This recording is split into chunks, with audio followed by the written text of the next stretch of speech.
Trik Andi Pramono hingga Rafael Alun, isi kocek bertahun-tahun. Andi Pramono ternyata memiliki trik yang sama dengan Rafael Alun untuk mengisi koceknya selama bertahun-tahun. Mereka memanfaatkan jabatannya dan menerima gratifikasi. Dua sosok ini berbeda perkara namun mereka sama-sama pernah bernaung di bawah Kementerian Keuangan. Andi Pramono bekerja sebagai Kepala Kantor Pengawasan dan Pelayanan Bea dan Cukai Tipe Madyapabean B Makassar dan Rafael Alun Trisambodo pernah bekerja sebagai Kepala Bagian Umum DJP Kanwil Jakarta Selatan. Kini keduanya sama-sama berurusan dengan KPK karena kasus korupsi mereka terkuak. Rafael Alun sejatinya dari ulah anaknya, Mario Dandi Satrio, yang secara kejam menganiaya Kristalino David Ozora. Kekuatan warganet menguliti Mario Dandi hingga terkuak siapa bapaknya yang saat itu sebagai Kepala Bagian Umum DJP Kanwil Jakarta Selatan. Harta Rafael Alun lantas ditelusuri Pusat Pelaporan dan Analisis Transaksi Keuangan PPATK, dan diteruskan ke KPK. Barulah kemudian KPK mengendus adanya kejanggalan dan tersebutlah Rafael Alun sebagai tersangka. Satu persatu kekuatan warganet membongkar sosok-sosok yang pamer harta di media sosial. Muncullah nama Andi Pramono yang kala itu menjabat sebagai Kepala Kantor Pengawasan dan Pelayanan Bea dan Cukai Tipe Madyapabean B Makassar. Andi disorot karena anaknya pamer harta di akun media sosialnya. Wakil Ketua KPK Alexander Marwata sendiri pernah berujar bila kombinasi viral dengan penegakan hukum ini berkelindan. Bermula dari viralnya gaya hidup anak istri atau keluarganya kemudian kita cek LHKPN-nya dan kebetulan juga ada informasi dari PPATK, kata Alex pada Rabu, tanggal 17 Mei tahun 2023. Menerima gratifikasi. Nilai harta yang fantastis dari Rafael Alun dan Andi Pramono pun mendorong KPK untuk melakukan klarifikasi. Muncul pertanyaan pula soal bagaimana bisa pejabat-pejabat seperti Rafael dan Andi ini bisa kokoh mempertahankan jabatan selama bertahun-tahun tanpa ketahuan. Dari keterangan KPK, diketahui Rafael menerima gratifikasi sejak 2011. 11-12, Andi Pramono menerima gratifikasi sejak 2012.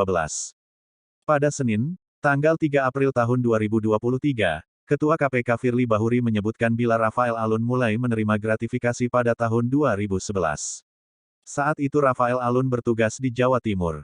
Di tahun 2011, RAT Rafael Alun Trisambodo diangkat dalam jabatan selaku Kepala Bidang Pemeriksaan, Penyidikan, dan Penagihan Pajak pada Kantor Wilayah Dirjen Pajak Jawa Timur. Dengan jabatannya tersebut diduga RAT menerima gratifikasi dari beberapa wajib pajak atas pengondisian berbagai temuan pemeriksaan perpajakannya, ucap Firly. Demikian juga Andi Pramono. Dalam konferensi pers KPK pada Jumat, tanggal 7 Juli tahun 2023, disebutkan Andi Pramono menerima gratifikasi selama 10 tahun terakhir, yaitu dari 2012 sampai 2022. Dalam rentang waktu antara tahun 2012 sampai dengan 2022, Andi Pramono, dalam jabatannya selaku PPNS sekaligus pejabat eselon 3 di Direktorat Jenderal Bea dan Cukai diduga memanfaatkan posisi dan jabatannya tersebut untuk bertindak sebagai broker atau perantara dan juga memberikan rekomendasi bagi para pengusaha yang bergerak di bidang ekspor-impor sehingga nantinya dapat dipermudah dalam melakukan aktivitas bisnisnya, ucap Alexander. Memanfaatkan jabatan. Secara modus pun mereka setali tiga uang. Sementara Rafael Alun menggunakan trik konsultan pajak, Andi Pramono berperan sebagai broker atau perantara. Sebetulnya ini mirip-mirip dengan perkaranya RAT yang menggunakan konsultan pajak dan sebagainya, kata Alexander.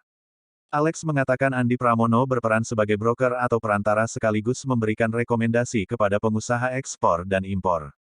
Lewat jabatannya itu Andi bisa mempermudah bisnis dari para pengusaha dalam melakukan ekspor dan impor. Sama seperti Andi, Rafael Alun diduga menggunakan jabatannya di kantor pajak dalam meraup keuntungan pribadi. Bedanya, Rafael merekomendasikan para wajib pajak menggunakan jasa perusahaan konsultasi pajak yang terafiliasi dengannya. Para wajib pajak yang memiliki persoalan terkait pajak selalu direkomendasikan Rafael Alun menggunakan jasa konsultasi PT AME, Arta Mega Ekadana, yang tak lain adalah milik Rafael Alun sendiri. Disinilah kong kali kong terjadi. Sejauh ini KPK menemukan jumlah gratifikasi yang diterima Rafael Alun sekitar USD 90.000 atau sekitar 1,3 miliar rupiah apabila dikurskan saat ini. Uang ini diterima melalui PT AME.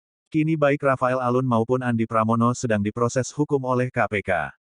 Sorotan publik pun tak boleh lepas dari perkara Rafael Alun dan Andi Pramono. Ikuti terus berita Bekasi supaya Anda tidak ketinggalan seputar informasi.